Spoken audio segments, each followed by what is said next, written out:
네, 여의도 대나무숲 시간입니다. 이지은 더불어민주당 서울 마포갑 지역위원장님 옆에 나와 계십니다. 어서 오세요. 안녕하세요. 네, 재판들이 쭉 열리니까 저희들이 할 얘기가 더 많아진 것 같긴 네. 합니다. 일단 어제 정말 충격적인 속보가 떠서 네. 이거 진짜 맞나? 약간 잘못 쓴 그쵸. 거 아니야? 약간 이런 느낌이 좀 네네. 있었어요. 일단 내라 우두머리 혐의 재판, 그러니까 윤석열 재판에 나온 곽종근 전 특전사령관 작심 발언을 쏟아냈습니다. 먼저 영상 확인하겠습니다. 제한 시간 안에 그 뭐 몇 개 물어보지를 못했습니다. 원래 그 답변을 저런 스타일로 하기 때문에 대통령으로부터 지시를 받았다고 하면 증인의 책임이 낮아질 수 있겠다. 대통령이 국회의원을 끌어내라고 지시했다고 하면 파괴력이 있어서 증인에게 집중된 관심을 돌릴 수 있겠다라는 생각을 했을 것으로 보이는데 어떻습니까? 제가 그런 생각을 가진 적도 없고요. 제가 당일날 있었던 사실을 그대로 제가 얘기해야 된다는 생각밖에 없었기 때문에. 네.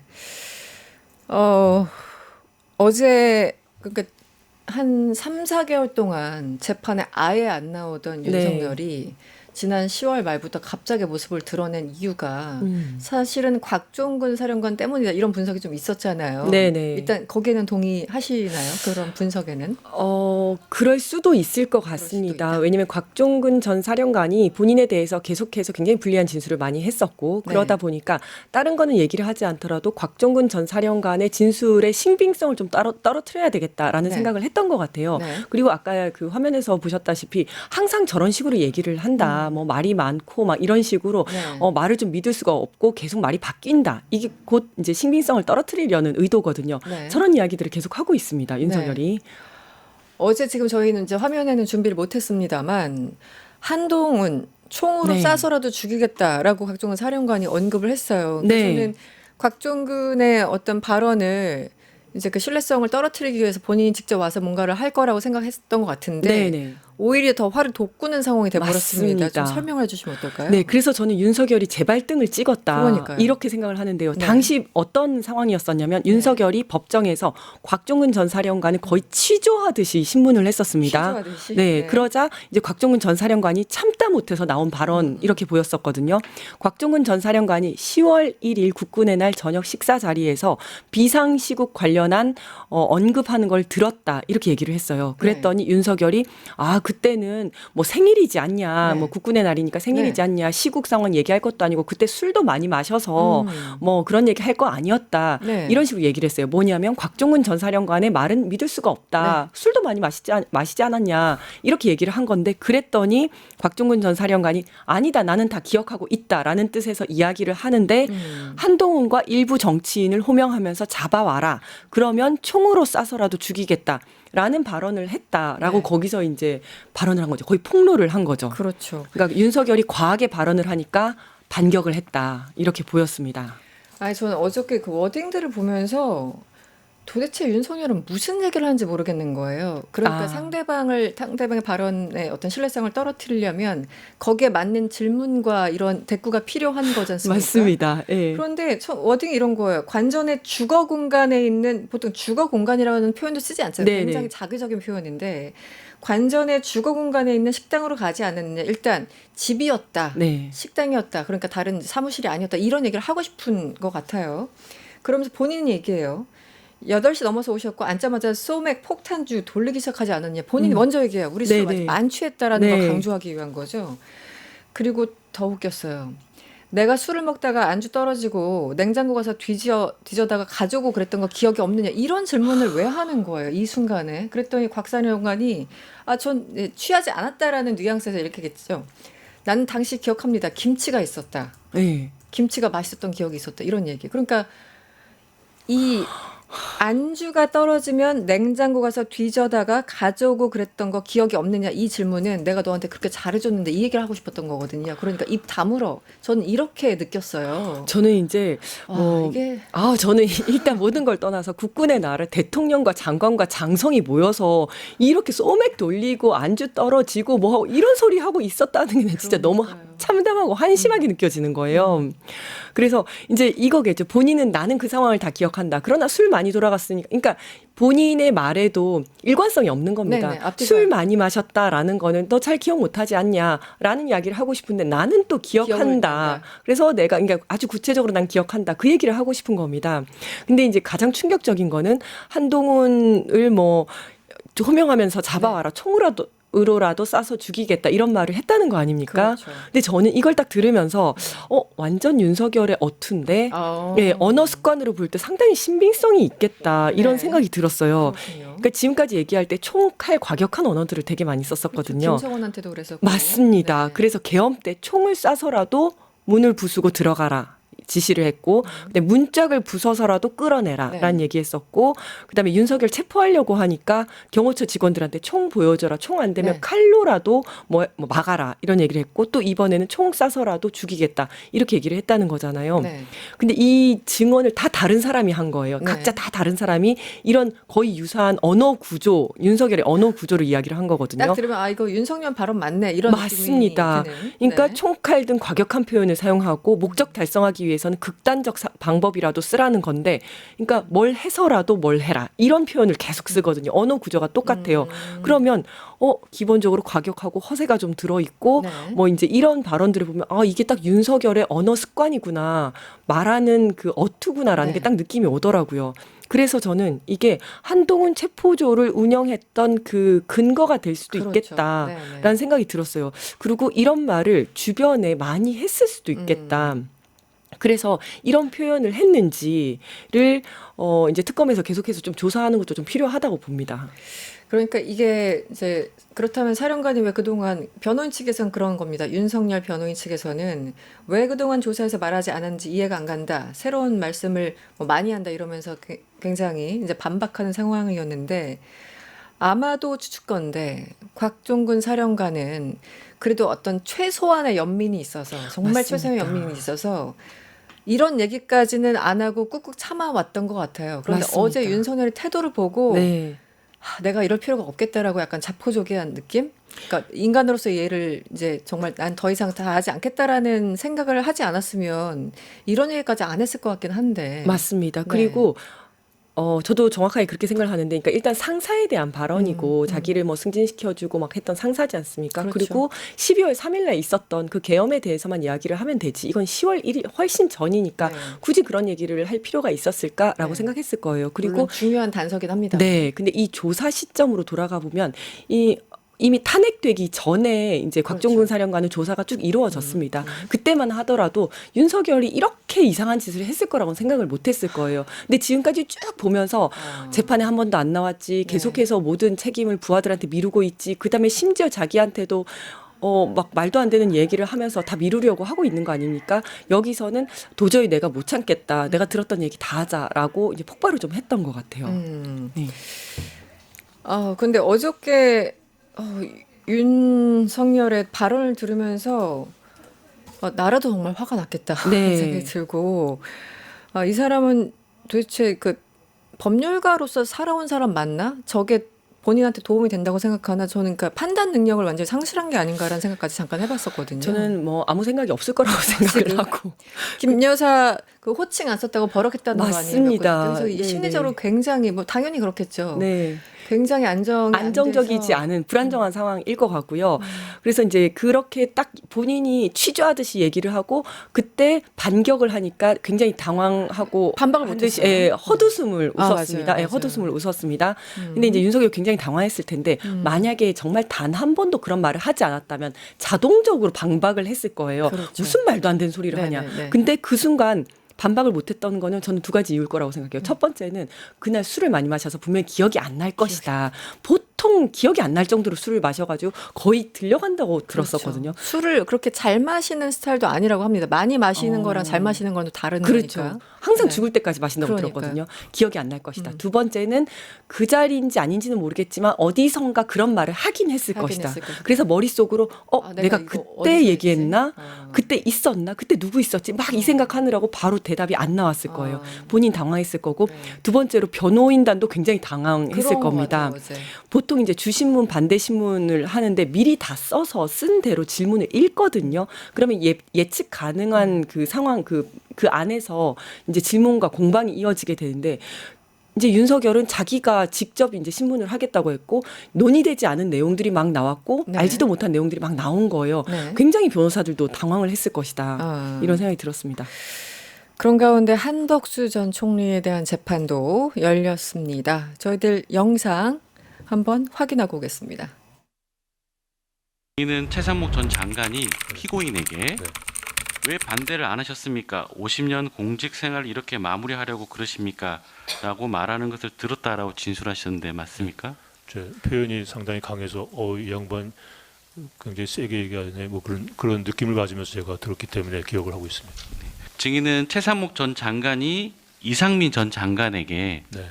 너는 원래 예스맨이니까 노라고 못했겠지라고 말하는 것을 들었다라고 진술하셨었는데 이것도 맞나요? 그것도 제가 표현이 과하다고 생각해서 제가 기억을 하고 있습니다. 뻘쭘한 표정, 민망한 표정으로 반응했던 것으로 생각합니다. 피고인이 비상계엄을 반대한다라는 말을 하는 것을 들은 적이 있나요? 그냥 서서 왔다 갔다 하신 몇 장면만 기억나기 때문에 거기서 무슨 뭐 다시 반대 얘기하고 뭐 그럴 것도 없었고. 우리 CCTV를 봤지 않습니까? 네. 물론 이제 영상이 없어서 어떤 상황인지 잘 모르겠습니다만 그 다 나아가고, 음성이 없었죠. 네, 음성이 음성이. 없어서. 예. 그래서 하지만 우리는 이제 이상민이 한덕수와 대화하면서 웃는 표정을 그렇죠. 봤고 네. 뭐 김치 얘기, 김장 얘기를 했다고 하죠. 한덕수는 이제 뒤통수만 보였기 때문에 잘 모르고. 네. 그런데 그 전에 여러 명이 함께 모였을 때 뭐 박성재도 보이고 최상목도 보였고 그 당시 최상목의 어떤 제스처나 이런 걸 보면 태도를 보면 그냥 그 상황에 굉장히 좀 순응하는 게 아닌가라는 생각을 할 수 있었거든요. 네. 그런데 어제 조태열 장관 얘기 들어보면은 딱히 또 그렇지는 않은 듯한 굉장히 조금 상반된 느낌이 네. 있어요. 네, 네. 어떻게 보십니까? 일단 조태열 장관의 발언만으로 이제 봤을 때 국무위원들 간 아주 강한 의견 충돌과 계엄에 대한 반대가 있었다라는 것을 알 수가 있죠. 네. 왜냐면 얘기하듯이 뻘쭘한 표정, 강하게 얘기해서 자기가 이제 기억이 난다 이렇게까지 얘기를 하는데 굳이 거짓말을 할 이유가 없는 사람이거든요. 그렇죠. 저 사람은. 네네. 네, 그래서 그 영상에 음성이 없었기 때문에 우리가 제대로 알지 못했지만 그런 상황이었구나. 그렇다면 국무위원들 간에 의견 충돌이 있었다라는 것은 그걸로부터 뭘 알 수가 있냐면 네. 박성재가 지금 위법성을 인지하지 못했다 이렇게 얘기를 하고 있지 않습니까? 영장 판사가 그렇게 주장하고 있죠. 네, 네. 그 설득력이 굉장히 떨어진다는 겁니다. 아. 예를 들어서 거기 국무회의에 있었던 사람들이 다 찬성을 하고 예 좋습니다 좋습니다 했으면 그러네요. 위법성을 인식을 못했을 수도 있지만 이렇게까지 강한 고성이 오고 갔다라고 하면 이게 무슨 문제가 있나라는 생각을 당연히 하게 되지 않습니까? 그래서 그 말이 설득력이 떨어진다라는 것을 하나 뒷받침하고요. 네. 두 번째는 한덕수와 이상민은 계엄에 찬성했거나 적어도 반대하진 않았다. 네. 라는 지금 이제 증언을 하고 있는 거 아닙니까? 적극적인 방조랄까. 네. 그렇죠. 예. 그래서 한덕수는 지금까지 윤석열의 계엄을 말리려고 했다라고 주장을 했는데 네. 그거는 사실과 다르다라는 그러네요. 것을 알 수가 있고 네. 세 번째는 한덕수와 이상민이 계엄의 핵심 인사이거나 적어도 최상목은 핵심 인사라고 인식을 하고 있었다. 네. 그러니까 다른 사람들 놔두고 두 명한테 저렇게 강한 어조로 이제 질책을 하고 공격을 했던 거 아니겠습니까? 그래서 그렇게 주동자라고 인식을 했다. 그리고 실제로 CCTV를 보면 다 나가고 나서도 둘이 남아서 계속해서 이야기하지 네, 않습니까? 그랬죠. 그렇다면 남들보다 조금 더 적극적으로 개입이 되어 있겠구나라는 게 CCTV랑 이제 종합적으로 생각해 볼 때 우리가 이제 이해할 수 있는 내용이고요. 네. 또 한 가지 우리가 추측해 볼 수 있는 거는 최상목은 그렇다면 반대 의견을 제시를 했을까? 네. 이렇게 그러니까 아까 저렇게 강하게 예스맨이니까 대답 못한 거지. 그다음에 네. 뭐 이걸로 뭐 50년 하고 끝내려고 했습니까? 이런 얘기를 한덕수한테. 하려면 네. 적어도 본인은 반대 의사 표명을 조금은 하지 않았을까라는 추측이 듭니다. 추측이. 이거는 네. 적어도 뭐 최상목은 계엄이 문제가 있다라는 걸 인식을 했다. 여기까지 아마 우리가 이제 예상해 볼 수 있을 것 같습니다. 그러니까 윤석열 앞에서는 무서워서 말도 못 꺼내다가 네. 이제 끝나고 나니까 이제 한덕수 보고 혹은 뭐 이상민 보고 했을 수도 있고 아니면 약간 이거 안 된다라고 약간의- 한두 마디 본인 주장처럼 네, 반했다고 네. 한두 마디는 좀 건네고 네. 소위 말하는 씨도 안 먹히니까 네. 그냥 참고 있다가 음. 이렇게 또 다른 사람들한테 화풀이를 했을 수도 있고 항의를 했을 수도 있고 두 두 가지 번째일 가능성. 가능성이 조금 높을 수도 있겠다. 만약에 이렇게까지 강하게 했다면 본인도 아무 말 못하고 있다가 네. 간 다음에 이렇게 얘기하기는 좀 본인도 뻘쭘한 민망하잖아요. 사건이니까. 그래서 네. 이제 본인이 주장을 했던 거는 최상목이 주장을 했던 거는 뭐 경제에 큰 위험이 될 수 있으니까 다시 한번 생각해봐라 뭐 이런 얘기를 했다고 네네. 하는데 그 정도를 얘기했을 수도 있겠다는 생각이 건조하게. 들더라고요. 예, 예. 그렇습니다. 어쨌든 조태열 외교부 장관은 또 명시적으로 반대했던 사람으로 소수의 사람으로 알려져 있고 네. 이 사람이 굳이 여기 나와서 뭐 거짓말을 한들 실익이 있는 건 아니기 때문에 네, 네. 상당히 발언에 신빙성이 신빙성이 있다. 있어 보입니다. 그렇게 예. 판단을 하면 되겠군요. 참 최상목은 판단하기가 쉽지는 않습니다. 네. 그 대행할 때 그 스킨 컬러 했던, 색깔 그렇죠. 했던 예, 예. 그리고 그 벌써 한심했던. 네, 그리고 거짓말한 것들이 또 나오지 않았습니까? 거짓말한 것도 명백하죠. 네, 네. 최상목 그 문건을 받았음에도 불구하고 본인은 안 봤다, 뭐 이렇게 본 적이 없다 이렇게 주장을 했는데 CCTV에는 본인이 본 게 다 나오지 않았습니까? 그래서 그 이야기를 다 믿을 건 아니지만 이렇게 뭐 한덕수라든지 이상민에 대한 발언과 관련해서는 이 부분 좀 신빙성이 있어 보입니다. 어찌됐든 그거는 조사를 좀 더 받아봐야 하는데 뭐 알리바이용으로 화를 냈을 수도 있고요.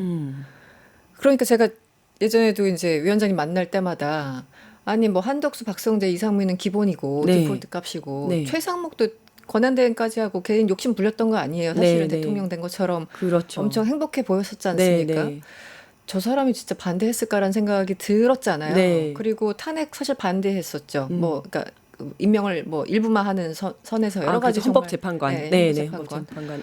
어, 임명. 그런데 제대로 최상목에 대해서는 조사를 안 해서 저는 굉장히 불만이 있거든요. 조사가 제대로 안 되고 있습니다. 네, 특검에서 왜 최상목을 건들지 않는 건지 저는 이해가 안 갑니다. 사실은 굉장히 그렇죠. 주요, 왜냐면 거짓말 명백하게 했고 종이가 갑자기 막 접혔다고 얘기하지 맞습니다. 않나. 예, 예. 그런데 최상목이 빠져나가면은 사실은 이제 박근혜 때 이후에 두 번째 빠져나가는 게 아닌가 싶기도 하고. 그렇죠. 예, 예. 네, 좀 많이 유감입니다. 많이 유감. 최상목에 대한 수사도 분명히 제대로 되어야 합니다. 네. 예. 다시 한번 좀 촉구를 좀 드리고요. 물론 제 촉구가 아무런 의미는 없지만 그렇습니다. 아니 많은 국민들이 또 요구를 하고 언론에서 이야기를 네. 할수록 예, 특검도 이 부분에 대해서는 생각을 할 수밖에 없는 거기 때문에요. 분명히 그렇습니다. 조사가 되어야 되는 부분이죠. 또 박성재 뭐 얘기를 해야죠. 네. 박성재 전 법무장관 법무부 장관님께서 이게 뭐 위법인지 뭐 그때 상황을 내가 잘 파악을 못했다고 주장했고 영장 판사가 그래 그게 불법인지 아닌지 넌 몰랐을 거야. 그래서 구속 안 시켰잖아요. 네. 참 참담했죠. CCTV까지 공개된 이후에 영장 실질 심사였는데 그 상황이었고.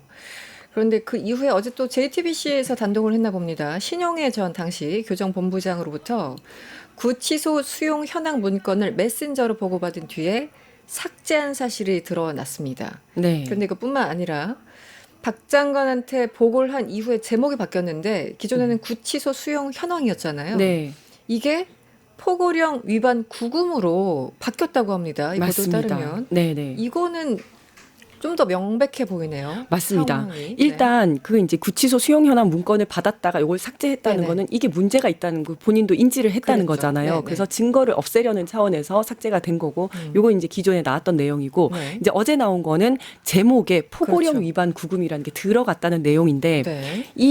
이거에 따르면 박성재가 계엄의 위법성을 인지 못했다는 진술의 설득력이 많이 떨어지게 많이 됩니다. 떨어지죠. 왜냐하면 포고령. 박성재가 계엄의 위법성을 인지 못했다고 진술을 하면서 계엄은 합법적이고 그다음에 합법적인 계엄령에 위반하는 범죄자들을 뭐 수용하기 위해서 구금 시설을 알아봤다 이런 식으로 주장을 했거든요. 네.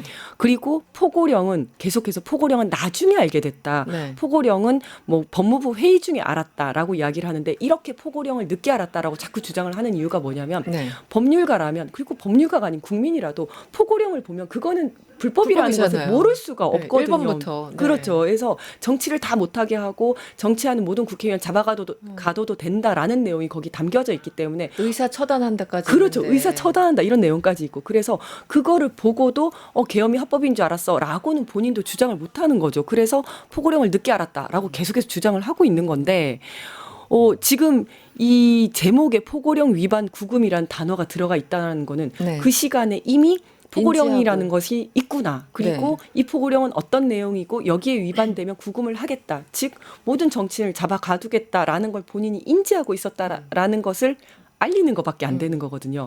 그래서 이거는 굉장히 중요한 어떤 단서가 단서. 되는 겁니다. 네. 네. 즉 그 그러니까, 시점에 네. 이미 포고령을 알았다라는 알았다. 게 되는 거죠.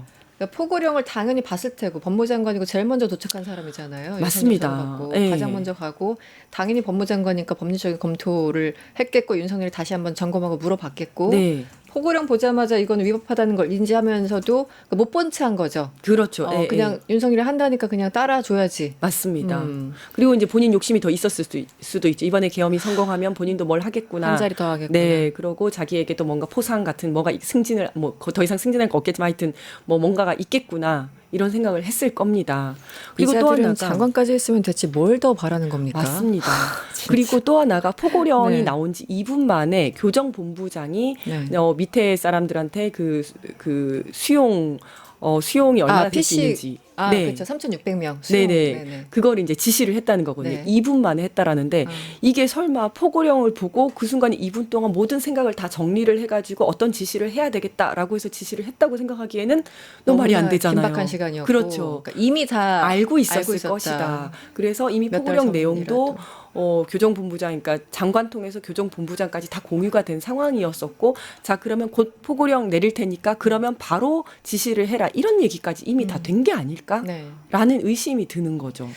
그러니까 12월 3일 계엄, 그 불법 계엄 혹은 내란이 시작됐을 때 그 회의장에 가장 먼저 달려온 사람, 가장 먼저 호출 받은 사람부터 그 순서대로 의심하는 게 가장 합리적인 것 같아요. 네, 그러니까 네. 굳이 설명해 주지도 않아도 안 하고 알아. 이미 다 알 알고 사람. 있었으니까. 맞죠. 예. 전화만 하면 오늘이구나. 네, 뭐 그렇죠. 이런 사인이었겠죠. 네, 네. 어쨌든 그래서 박성재 등등 한덕수 가장 먼저 도착한 뭐 특히 이상민도 그 상위권에 있고요. 네, 맞습니다. 추남고. 네.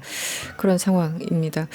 박성재 다시 그 영장 신청한다고 하는 것 같았었는데 네, 영장 이번에는 청구를 어제 했나요? 아니요, 박성- 한다고 어저께는 들었는데 네. 어제는 추경호. 네, 네, 네. 박성재 곧 할 것 같던데요. 네, 그리고 그 이후에, 그러니까 네. 처음 청구한 이후에 많은 또 증거들이 나왔기 때문에 네. 이번에는 정말 돼야 됩니다. 이번에는 네, 돼야 됩니다. 반드시 돼야 됩니다. 변호사 출신으로서 반드시 될 겁니다 해야 되는데 저번에 한번 맞습니다. 뒤통수를 맞아가지고 우리 네. 위원장님께서 아니, 대부분의 변호사들이 요즘 그래서 영장 나올 네, 거라고 지금- 생각하세요라고 하면 대부분 말을 잘 못합니다. 왜냐하면 원래는 당연히 나와야 되는 건데 이게 안 나오고 뒤통수 맞는 게 한두 번이 아닌 겁니다. 그러니까요. 그러다 보니까 이게 나와야 되는데 뭐라고 예측을 하기는 힘든. 아, 그렇죠. 네.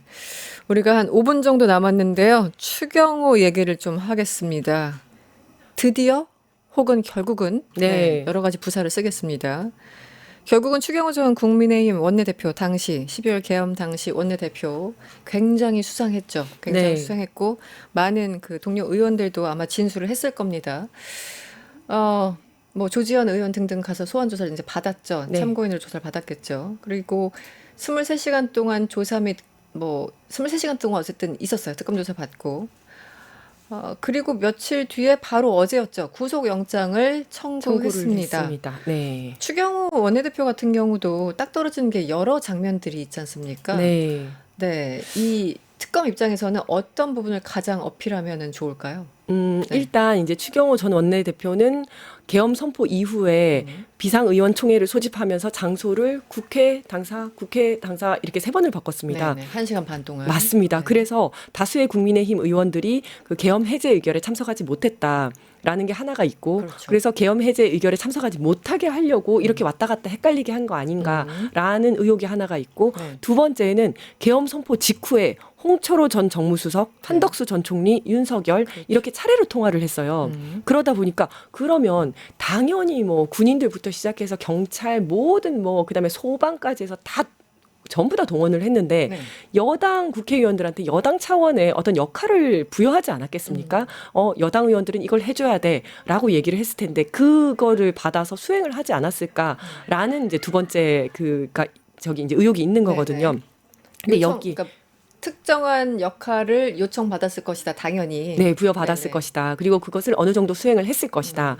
라고 보는 건데, 근데 이제 추경호는 지금 뭐라고 주장을 하냐면 본인이 윤석열 전화를 받고 네. 장소를 국회로 옮겼다는 거예요. 그렇죠. 그래서 네네. 만약에 전화를 받고 당사로 옮겼으면 계엄 해제 의결에 참여 못하게 하기 위해서 이제 당사로 옮겼으면 그게 말이 되는데 네. 국회로 옮겼기 때문에 나는 그게 아니다. 이렇게 지금 주장을 하고 있습니다. 네. 근데 저는 그 정도가 아니라 윤석열은 당시에 이 계엄이 성공할 거라고 생각을 했을 당연히 거거든요. 그렇겠죠. 네. 그리고 여당 국회의원들은 다 자기 말 한마디에 그 일사불란하게 움직일 거라고 생각을 했을 겁니다. 그래서 경찰청장한테 그 당시 6번을 전화를 해서 국회의원들 끌어내라라고 얘기를 한 것처럼 네. 여당 의원들한테는 야, 너네도 국회로 가서 민주당 의원들 끌어내. 내지는 그 국회의장이 방해해. 아니면 못 들어가게 해. 아니면 방망이 빼서 그 앞에서. 그리고 이제 국회의원들이 뭔가 이렇게 하려고 하면 그 앞에서 못 들어가게 로텐더 홀에서 네, 막고 이런 적이 막고, 많지 그렇죠. 않았습니까? 그러니까 그런 식으로 막아. 이런 식의 적극적인 음. 그 임무를 부여했을 수도 있겠다는 생각이 네. 들더라고요. 그러면 그래서 원래는 처음에는 소극적으로 계엄 해제에 계엄 해제 의결에 네. 참여하지 못하게 하기 위해서 그냥 당사로 가라고 했다가 윤석열의 전화를 받고 그러면 가서 적극적으로 막아야 적극적으로 되겠다. 막으려면. 네. 그렇게 갔을 수도 있겠다는 생각이 들거든요. 네. 그래서 그 부분에 대해서 좀 집중을 해야 될 것 같고 제가 듣기로는 만약에 이제 국회의원한테 그러니까 추경호에게 그런 지시가 떨어졌으면 추경호가 그 다음에 또 그거를 뭐 자기 보좌관들에게든 의원들, 네. 아니면 뭐 국힘 의원들에게든 전파를 하지 않았겠습니까? 네. 그래서 그 다음 어떻게 전파가 됐는지까지도 수사가 진행이 됐다고 제가 들었거든요. 그럼 그렇다면 확실하네요. 네, 그렇죠. 그 전화의 내용이 무엇고 어떻게 수행을 했는지까지도 조사가 돼 있는 상황이라면 저는 빼박이라고 생각을 하는데 또 예측을 하는 거 앞에서는 또 요즘 약해지네요. 다, 네. 지금 그 당일 아까 말씀해 주신 것처럼 홍철우 수석 그리고 한덕수, 윤석열 이 순서로 뭐 11시 몇 분 이렇게 통화를 계속 연달아 한 거죠. 그렇죠. 네, 네. 그리고 한덕수 같은 경우는 이미 이제 조사받고 재판까지 진행하고 있으니까 아마 특검에서 한덕수 애초에 조사할 때 네. 추경호 부분도 당연히 물어봤겠죠. 네, 그럼요. 네, 네, 그래서 한덕수가 또 술술 불었을 수도 있어요. 네. 그래서 추경호가 지금 빠져나가지 못한 상황에 봉착돼 있을 수 있다는 생각이 들고 그 당시 명단을 정말 다시 한번 봐야 되는데 회의장에 있다가 투표 같은 거 아예 안 하고 원내대표실로 그냥 다시 돌아간 사람이 있었으니 신동욱하고 맞습니다. 김희정 이런 네, 사람들. 네. 한 7명 된다고 네. 들었는데 그리고 처음부터 원내대표실에 있었던 사람까지 있었다가 한 네. 7-8명. 네. 그 당시 이제 보면은 뭐 김대식, 조지현, 송원석 이런 사람들이 원내대표실에 있었는데 한마디로 네. 국회 그 본청에 있었는데 네. 투표 안 하고 그냥 나중에 딴짓한 거예요 한마디로. 그렇죠. 네. 그래서 거기 있었던 사람들은 그냥 계엄 해제를 할 생각 자체가 없었던 맞아요. 거죠. 네, 네, 네. 네. 못 들어갔다가 아니라 나중에 뭐 그렇죠. 사람들한테 막혀서 못 들어갔다가 아니라 이미 그 안에 있었는데도 불구하고 그렇죠. 계엄은 계속되어야 한다라는 생각이 있었으니까 그냥 안 간 거죠. 다른 건물도 아니고 국회 본청에 있었으면 그냥 몇 걸음만 그렇죠. 걸으면 되는 거잖아요. 네, 네. 그래서 이번에 어떻게 영장 나옵니까? 저는 그래도 그래도. 나와야 한다라는 당위성과 희망을 담아서 나온다고 예측을 나온다고 해보겠습니다. 희망 섞인. 네. 네. 이번에 또 영장 판사가 누가 될지 참 그것도 중요하죠. 판사 운에 따라서 이 헌법 질서가 좌지우지되는 게 맞습니다. 이게 대한민국 얼마나 진짜 현실이라는 황당합니까? 게. 네. 그리고 사실은 음. 지금 이제 영장이 계속 기각이 되면서 이렇게 되면 아무래도 특검이 위축이 될 수밖에 없거든요. 그리고 그렇죠. 국힘 네. 측에서는 이거 봐라, 너네가 무리하게 수사를 한 거다. 이렇게 또 나오고 기고만장한 꼴을 그거 어떻게 봅니까? 네. 그리고 수사와 관련해서도 이렇게 이 사람들이 나오게 되면 사실은 구속을 하는 이유가 증거인멸 우려가 있기 때문에 그럼요. 구속을 하는 겁니다. 근데 이렇게 나오면 그때 전화했던 사람들이랑 또 다 말 맞추고 하는 거거든요. 그렇기 때문에 반드시 구속이 되어야 한다라고 네. 말씀드리겠습니다. 네. 현직 의원으로서는 권성동 이어 두 번째인데 어쨌든 맥락은 좀 다르죠. 권성동은 어쨌든 뇌물 네, 쪽이고 맞습니다. 네, 추경호는 중요임무 종사 쪽이니까 네. 어떻게 될지 조금 더 지켜보도록 하죠. 국민들이 계속 지켜보고 있으면 네. 네. 재판부도 좀 판단을 하겠죠. 네. 그렇죠. 네. 오늘 잘 들었습니다. 더불어민주당 서울 마포갑 이지은 지역위원장과 함께했습니다. 오늘 고맙습니다. 감사합니다. 유튜브 구독하고 실시간 채팅과 댓글을 남기시면 매일매일 7천 TTCO를 드립니다. 참여 방법은 통통물 어플을 다운로드하고 회원가입과 로그인을 해주세요. 마이페이지에서 나의 회원 고유 번호를 복사해주세요. 유튜브 구독 후 실시간 채팅이나 댓글창에 고유 번호를 한 번만 입력하면 준비 끝! 지금 유튜브 채팅과 댓글 쓰기 참여하고 실천 TTCO 받아가세요.